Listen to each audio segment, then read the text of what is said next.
Hello everyone, and congratulations. We just completed the Song of Solomon, the book of the Song of Solomon. And that's no small feat. So again, we completed another whole book of the Bible. So congratulations. Again, I'm praying that you're gaining wisdom and knowledge, maybe discernment, understanding through God's holy word.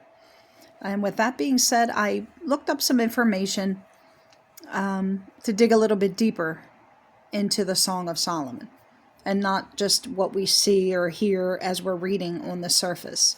So for instance, and we'll try to go chapter to chapter, all 8 chapters. So some information that I found, there's symbolization here between the relationship between God and his people, specifically Christ and the church.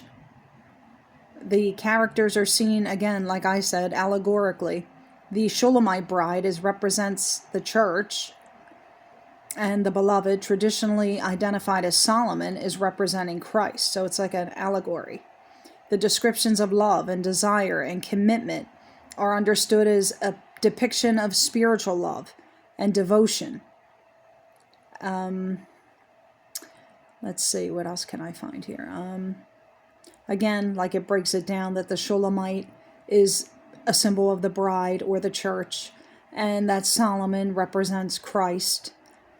The imagery where it talks about the royal court and the perfumes and those elaborate settings is talking about or representing God's glory, his divinity, and his love for his people.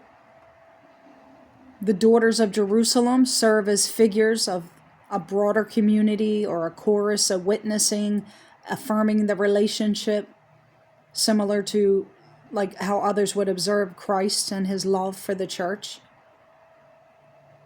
And so in chapter 1, where it's saying the woman's expression of longing for her beloved is seen as a soul yearning for God.